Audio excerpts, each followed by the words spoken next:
नमस्कार, राधे राधे, सर्वेभ्यः प्रणामाः मम पक्षतः। तो आज अपन यहाँ पर चर्चा करेंगे संकल्प के विषय में। संकल्प भारतीय ज्ञान परंपरा में जो कर्मकांड है, उस कर्मकांड का सबसे मुख्य विषय है संकल्प। संकल्प जितना प्रवीण होता है, संकल्प जितना अच्छा होता है, ये माना जाता है कि आचार्य भी उतना परिपक्व है। हालांकि वर्तमान में अब वैसी बात रही नहीं। जब शुरुआत में मैं आचार्यों के साथ या अपने गुरुजी के साथ, गुरुजनों के साथ में जब यज्ञ इत्यादि में रहा करता था या मैंने सुना था, उनके मुखारविंद से उनके भावों को जब जानना सुनना प्राप्त हुआ, तो ये जाना कि भाई पुराने आचार्य यज्ञ आदि कर्मों में सामान्यता तो नहीं, संकल्प पर बड़ा विशेष ध्यान दिया करते थे। तो आज अपन चर्चा करेंगे कि जो अपना सच्चंडी इत्यादि या फिर यज्ञ इत्यादि हैं, अभी नवरात्र आ रही है। 19 से लेकर के 23 जनवरी तक गुप्त नवरात्र रहेगी। कई सारे आचार्यों के अनेक अनेक स्थानों पर सच्चंडी इत्यादि कार्यक्रम रहेंगे। तो उसमें किस प्रकार से संकल्प को बोला जा सकता है। देखिए, जो विद्वान हैं उनके लिए ये वीडियो नहीं है, लेकिन जो मेरे जैसे हैं, मेरे साथी हैं, मेरे मित्र हैं या मेरे अनुज हैं, या जो अभी तैयारी कर ही रहे हैं और सौभाग्य से उन्हें कोई यज्ञ या कोई बड़ा सा कार्यक्रम मिल गया जिसमें उनको 10-20 आचार्यों का नेतृत्व करना है और संकल्प सुनाना है, तो ये वीडियो मेरे ख्याल से उनके लिए है।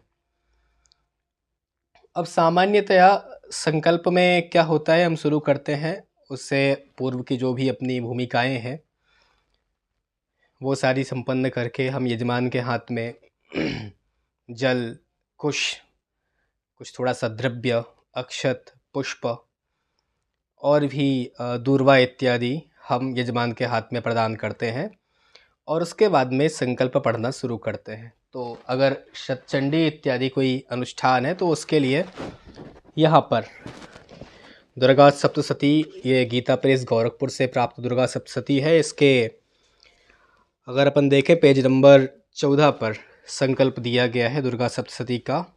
अब इसमें भी कुछ आचार्यगण दोष करते हैं, तो उसको भी अपन यहाँ समझेंगे। बाकी संकल्प कोई भी हो, प्रारंभ ऐसे ही होता है भगवान विष्णु के नाम से। ओम श्री विष्णु नमः पुराण पुरुषोत्तमस्य विष्णोराज्ञया, मतलब विष्णु आज्ञया प्रवर्तमानस्य अद्य श्री ब्रह्मणोन्हि। यहाँ पर कई लोग ब्राह्मण योनि बोलते हैं, तो ये ब्राह्मण योनि नहीं है, यह है ब्रह्मणो अहन्नि, मतलब ब्रह्मा के दिन में। तो ब्रह्मणोन्हि द्वितीय परार्धे श्री श्वेत वाराहकल्पे वैवस्वत मनवंतरे अष्टाविंशतितमे कलियुगे प्रथमचरणे जम्बूद्वीपे भरतखंडे भारतवर्षे आर्यावर्तांतर्गत ब्रह्मावर्तैक देशे ब्रह्म आवर्त ब्रह्मावर्त पुण्य प्रदेशे, जो भी पुण्य प्रदेश हो। और वर्तमान में बौद्धावतार हुआ था भगवान का, तो बौद्धावतारे और वर्तमाने यथा नामनी संवत्सरे, यथा नाम संवत्सरे। तो वर्तमान का, तत्काल का जो भी अपना संवत्सर है, पंचांग के ऊपर लिखा रहता है, आचार्यों से पूछा जा सकता है। और आजकल तो ऑनलाइन भी कई चीज़ें मिल जाती हैं। तो संवत्सर का नाम अपने को बोलना है। जो अयन चल रहा है पंचांग में देखा जाए, अमुकायने महामांगल्य प्रदे मासा नाम उत्तमे मासे, जो भी मास चल रहा है वर्तमान में, जैसे कि अभी की पौष मास व्यतीत हुआ है, तो वर्तमान में अगर माघ चल रहा है तो आप माघ कहेंगे, माघ मासे। उसके बाद में जो भी आपका पक्ष है उस पक्ष को कहेंगे। उसके बाद जो भी तिथि है, तो तिथि में कई बार क्या करते हैं, जो आचार्यगण हैं वो उसमें विभक्ति लगा देते हैं, सप्तम्याम, अष्टम्याम, नवम्याम, दशम्याम। तो आचार्य जो जानते हैं उनके लिए विभक्ति लगाना सहज है, लेकिन कई पंडित लोग जिनको थोड़ा सा व्याकरण शास्त्र का गुरु कृपा से उतना बोध कालांतर में नहीं हो पाया है, तो उनसे मेरा निवेदन है कि आप सीधा प्रथमा, द्वितीय, तृतीय, चतुर्थी, पंचमी, षष्ठी, सप्तमी, अष्टमी, नवमी, दसवीं, एकादशी, द्वादशी, त्रयोदशी, चतुर्दशी और पूर्णिमा, अमावस्या, इतना जो भी उपयुक्त हो वो बोल करके उसके बाद में सीधा तिथौ बोल दें। सप्तमी तिथौ, है ना, ये एक सामासिक पद हो गया। तो सप्तमी तिथौ या फिर अगर विभक्ति आती है तो अच्छा है। अमुक वासरान वितायाम, तो ये तिथि का यहाँ पर विशेषण हो गया।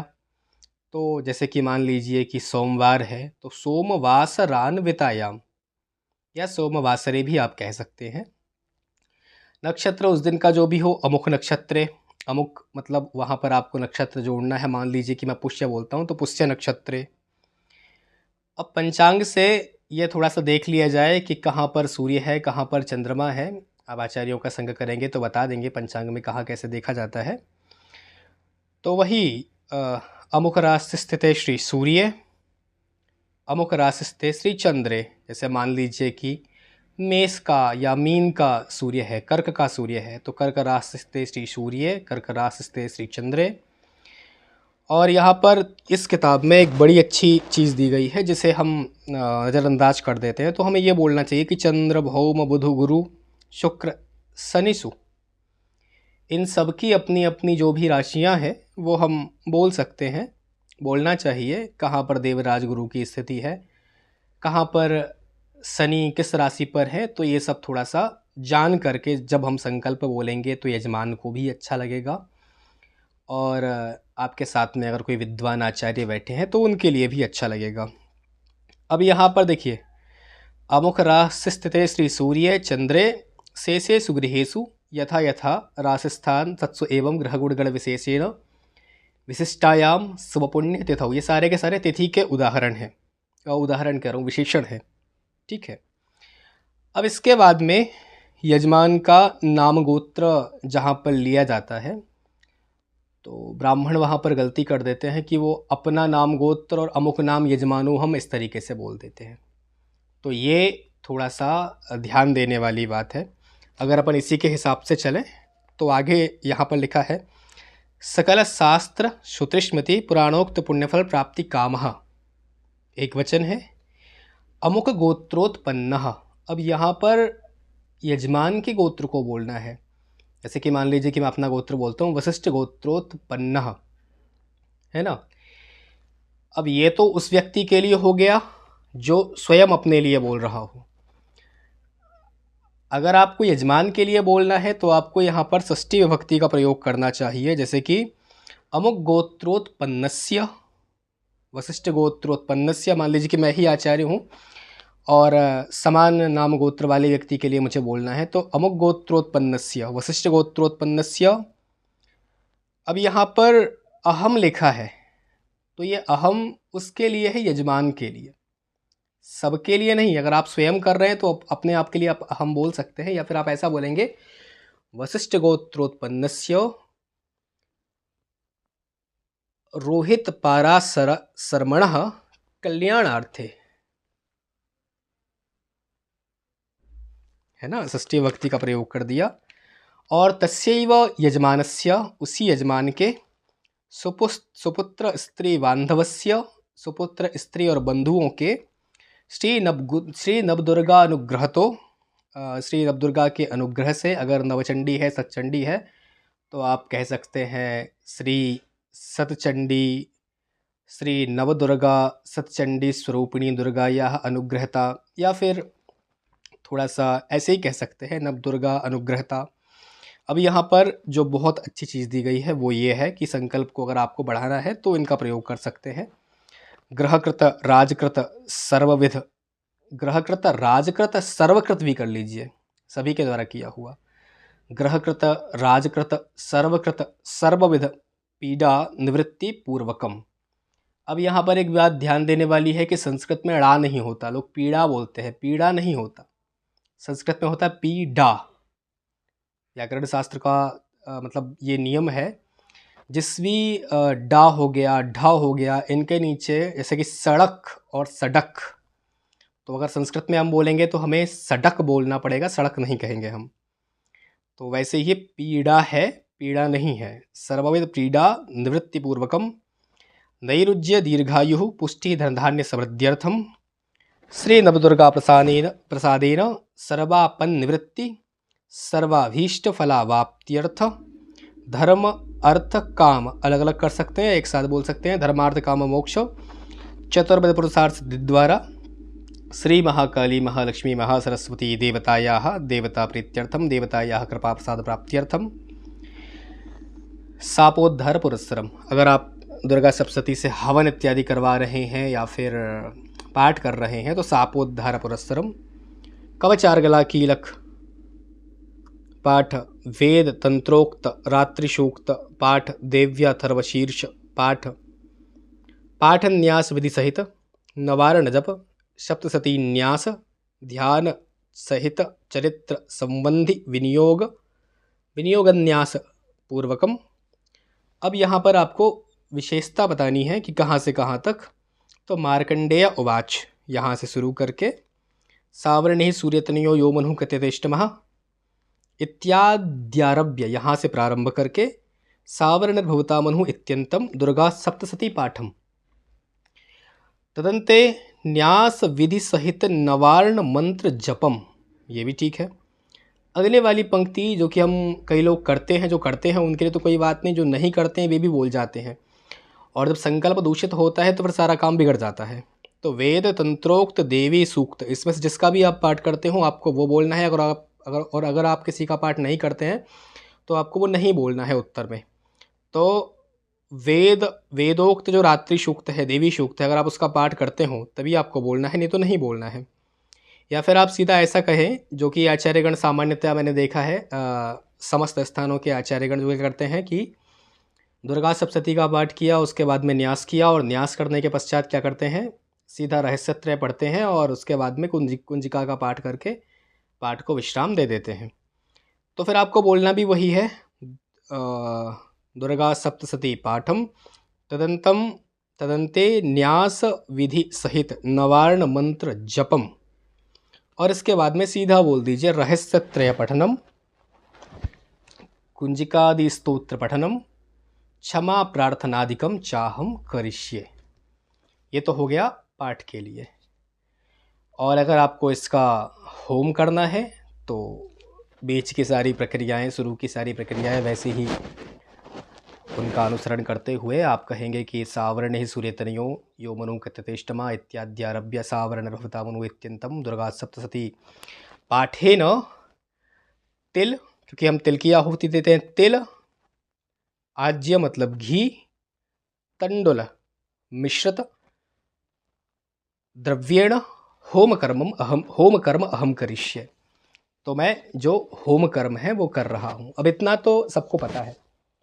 अब मान लीजिए, अब हम बात करते हैं उस व्यक्ति की जिनको संकल्प बढ़ाना हो इत्युक्ते संकल्प को बड़ा करना हो, तो उसके लिए अपन क्या कर सकते हैं। तो भाई बहुत सहज है। अगर आपको किसी दूसरे आचार्य को इम्प्रेस करने के लिए संकल्प को बढ़ाना है तो ये सारी चीज़ें आप जानते ही होंगे। इसके बाद में अब आपको संकल्प बढ़ाना है तो संकल्प को बढ़ाने के लिए बहुत सहज है। आप ये ले लीजिए, सबसे पहले आप ये ले लीजिए कि अर्गला स्तोत्रम। अर्गला स्तोत्र से आपको, जैसे कि यहाँ पर ये वाला ले लेते हैं अपन, तीसरा श्लोक, मधुकैटव विद्रावी विधात्रिवरदे नमः रूपम देहि जयं देहि यशो देहि दिशो जहि इति उद्देश्य संसिद्ध्यर्थम, है ना। इस उद्देश्य की पूर्ति के लिए होम कर्म अहं करिष्ये। और बढ़ाना है तो आप बोल दीजिए महिषासुरनरनाशी भक्तानां सुखदे नमः रूपम देहि जयं देहि यशो देहि दिशो जहि इति उद्देश्य संसिद्ध्यर्थम। ऐसे उद्देश्य की सिद्धि के लिए मैं ये होम कर रहा हूँ। आप और भी कह सकते हैं कि त्राहि मां देवी दुष्प्रेक्षे शत्रूणां भयवर्धनी प्राच्यां रक्ष प्रतीच्यां च चंडिके रक्ष दक्षिणे। इस तरीके से आप कह सकते हैं, इति उद्देश्य संसिद्ध्यर्थम। आप कह सकते हैं, आपको संकल्प को बढ़ाना है तो आप उसमें ये पंक्ति जोड़ सकते हैं कि सनातन धर्म प्रवर्धनार्थम काम क्रोध लोभ मोह मद मात्सर्य ईर्ष्या दूरीकरणार्थम जनेषु भगवद भक्ति संवर्धनार्थम। और आप कह सकते हैं कि काले वर्षतु पर्जन्याः पृथिवी सस्यशालिनी देशोऽयं क्षोभरहितो ब्राह्मणाः सन्तु निर्भयाः इति उद्देश्य संसिद्ध्यर्थम। देवी प्रपन्नार्ति हरे प्रसीद प्रसीद देवी जगतो देवी प्रपन्नार्ति हरे प्रसीद प्रसीद मातर जगतोऽखिलस्य प्रसीद विश्वेश्वरी पाहि विश्वं त्वमीश्वरी देवी चराचरस्य इति उद्देश्य संसिद्ध्यर्थम।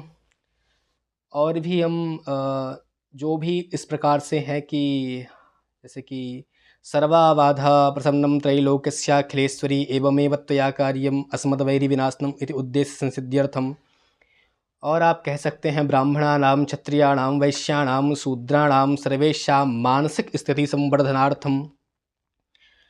महाराज कलियुगस्य प्रभाव न्यूनीकरणार्थम भारतस्य सीमा संरक्षणार्थम भारतीय जनेषु सनातन धर्मं प्रति प्रेम प्रवर्धनार्थम और बालानां बुद्धि विकासार्थम नारीणां सद्धर्म पालनार्थम नारीणां मनसि भगवद्भक्ति संवर्धनार्थम पुरुषाणां मनसि भगवद्भक्ति संवर्धनार्थम और भी कई सारी चीज़ें हैं। अब जैसे कि ये तो कुछ अपन ने प्रयास किया। आप कोई भी एक ये किताब लेंगे जिसमें स्वस्ति वाचन दिया हो, तो स्वस्ति वाचन आप निकाल करके, हम सबको याद है, मतलब कोई भी कितना भी सामान्य अपना आचार्यगण हो, पंडित हो, उन सबको ये याद रहता है और इसका प्रयोग करके भी आप संकल्प को बढ़ा सकते हैं। ते हैं श्रीमन महागणपति प्रीतये लक्ष्मी नारायण प्रीतये उमा महेश्वर प्रीतये वाणी हिरण्यगर्भ प्रीतये सची पुरंदर प्रीतये माता पितृ गुरुचरण कमल प्रीतये श्रीमद गुरुचरण कमल प्रीतये इष्ट देवता प्रीतये कुलदेवता प्रीतये ग्राम देवता प्रीतये स्थान देवता प्रीतये वासुदेवता प्रीतये सर्वदेवता प्रीतये सर्वब्राह्मण प्रीतये एतत् कर्माहं करिष्ये। तो इस प्रकार से संकल्प को कई सारे ग्रंथों के उद्धरण से बढ़ाया जा सकता है। संकल्प के लिए कर्मठ गुरु नाम की एक पुस्तक है, बड़ी प्रचलित है, बड़ी प्रसिद्ध है, तो उसका भी प्रयोग किया जा सकता है। उसके माध्यम से भी उसमें विभिन्न प्रकार के संकल्पों को दिया गया है, तो उन संकल्पों से भी हम संकल्प का शोधन कर सकते हैं। अन्यथा मैं एक और बहुत अच्छी टेक्निक बताता हूँ। अगर आप जो भी संकल्प बोलना चाह रहे हैं, जैसे कि इस राष्ट्र का सर्वदा मंगल हो, ऐसे उद्देश्य की सिद्धि के लिए आप ऐसा हिंदी में लिख लीजिए और मोबाइल में आप चैट जीपीटी डाउनलोड कर लीजिए। चैट जीपीटी डाउनलोड करके हिंदी में जो आपने लिखा है वो सारा का सारा संकल्प हिंदी में लिख करके, व्यवस्थित भाषा में लिख करके आप चैट जीपीटी को भेज दीजिए और उससे कहिए कि वो इसको संस्कृत में कन्वर्ट कर दे, तो चैट जीपीटी उसको संस्कृत में कन्वर्ट कर देगा। हाँ, ध्यान रखिएगा, अगर एक वचन हो तो सभी जगह एक वचन हो, बहुवचन हो तो सभी जगह बहुवचन हो। तो थोड़ा सा वो भी किया जा सकता है। बड़ा लंबा चौड़ा संकल्प हिंदी भाषा में, इतना सबको बोध होता ही है, हिंदी भाषा में अच्छा सा संकल्प लिख करके चैट जीपीटी के माध्यम से, जेमिनी के माध्यम से, या फिर व्हाट्सएप एआई के माध्यम से भी। व्हाट्सएप एआई काम नहीं कर पाता है, पर काफ़ी हद तक चैट जीपीटी आपको उसको बना करके दे देगा। फिर उसको अपने अनुसार आप लोग प्रयोग कर सकते हैं। पितृदेवता प्रीतये, और भी जो वहाँ के क्षेत्र के देवता हैं, भगवती नर्मदा देवी प्रीतये एतत् कर्माहं करिष्ये, एतत् होम कर्माहं करिष्ये। इस तरीके से आप जितने भी आपके ब्राह्मण हैं, ब्राह्मण द्वारा यथा मनोवृत्त्यनुसारेण, ये सब पदों का प्रयोग करके संकल्प को सुंदर बनाया जा सकता है। तो मेरा निवेदन है सभी आचार्यों से कि संकल्प की शुद्धि अवश्य होनी चाहिए। संकल्प और विनियोग ही फलवान होता है। कदाचित संकल्प और विनियोग ये दूषित होते हैं तो व्यक्ति को सही फल की प्राप्ति नहीं हो पाती। तो आज के लिए इतना ही। बाल बुद्धि है, त्रुटि वसात जो भी न्यूनातिरिक्त हुआ हो उसके लिए मैं क्षमा प्रार्थी हूँ। नमः सर्वेभ्यः, नमो ब्राह्मणेभ्यः।